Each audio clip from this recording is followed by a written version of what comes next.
It was a bright, cloudless morning in Lagos, and the air buzzed with anticipation. Guests in colorful attire hurried into the grand wedding hall adorned with ivory flowers and shimmering drapes. A string quartet played soft, romantic notes in the background, while servers glided between tables offering glasses of sparkling wine. Everything about this day screamed perfection, at least on the surface. Amaka stood outside the hall's entrance, her chest rising and falling rapidly. Her hands trembled as she clutched her phone, rereading the message she had just received. "I can't go through with this. I love someone else." It was from Chika, her best friend and the bride-to-be. Amaka's heart pounded in her ears.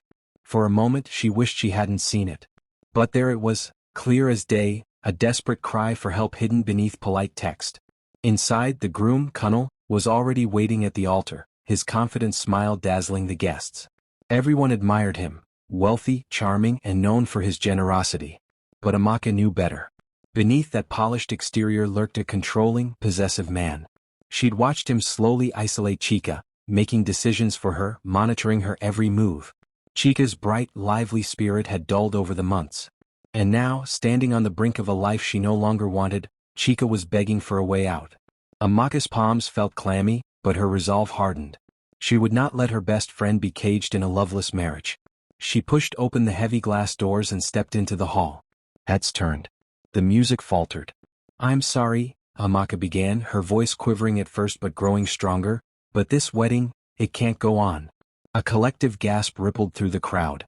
Kunal's expression darkened instantly, his eyes narrowing into cold slits. The officiating pastor looked confused, glancing between them. Amaka took a shaky breath and continued, "Chika doesn't want this. She's not here because she's scared. Scared of what Kunal might do, scared of losing her freedom. And I won't stand by and let her be forced into this." For a moment, stunned silence hung in the air. Then murmurs began to rise. The guests shifted uncomfortably in their seats, unsure of what to believe. Kunal stepped forward, his face a mask of forced calm, though the fury in his eyes betrayed him. "I think you've made a terrible mistake, Amaka," he said smoothly. "Chika is just nervous as any bride would be. You're ruining her special day." Amaka stood her ground. "She sent me this." She held up her phone, displaying the message for those close enough to see. "She wants out." Kunal's facade cracked, his jaw tightening.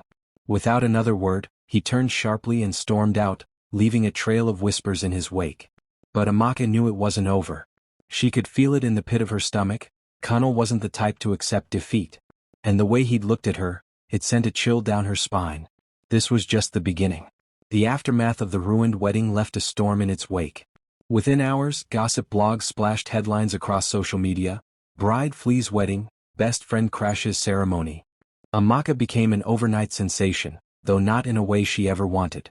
Strangers called her a hero, others labeled her a homewrecker. But none of it mattered. The only thing that did was Chika's safety. Amaka found her later that night, hiding at an old guest house on the outskirts of the city. Chika looked exhausted, her usually radiant face drawn and pale, eyes red from crying. But the moment their eyes met, Chika rushed into Amaka's arms, clinging to her like a lifeline. "I'm sorry," Chika whispered, her voice cracking. "I didn't know what else to do. I was so scared, Amaka."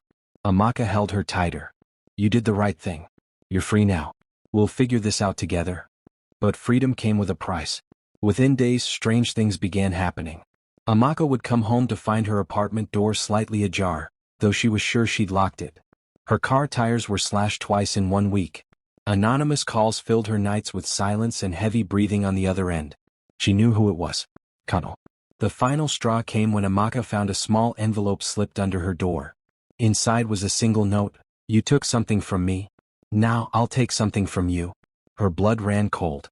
Chika begged her to leave town with her, to run where Kunal couldn't find them. But Amaka refused. She had never been one to back down, and she wasn't about to start now. Instead, she started documenting everything: the calls, the messages, the threats. She filed police reports, though it was clear they hesitated to move against someone as powerful as Kunal. Days stretched into weeks, and the tension became unbearable. Amaka's sleep was filled with restless nightmares, and Chika barely stepped outside. Their world had shrunk to that small apartment, heavy with fear and uncertainty. Then one evening, as dusk settled over the city, Kunal appeared. Amaka was returning from the store when she saw him, leaning casually against his sleek black car parked by her building.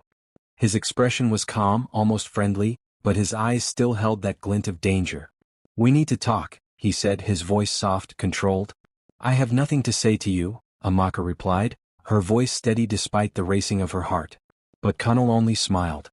"You've misunderstood everything, Amaka. I never meant to hurt Chica. Or you.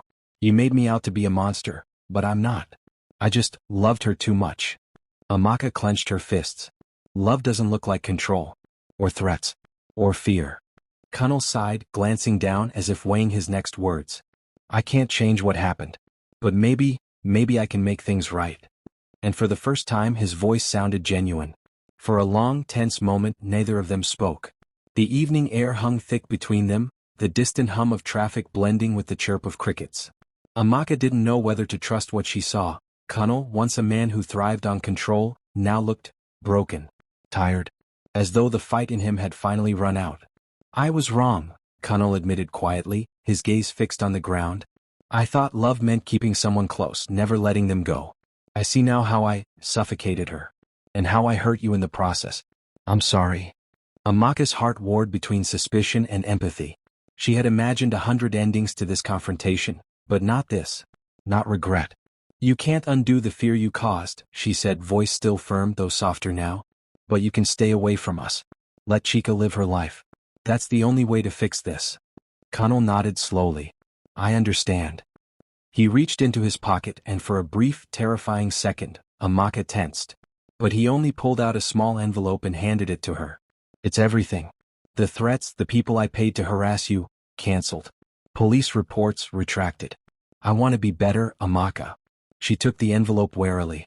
His hands were shaking. "I don't expect forgiveness," Connell added, stepping back toward his car. "But I wanted you to know, it's over."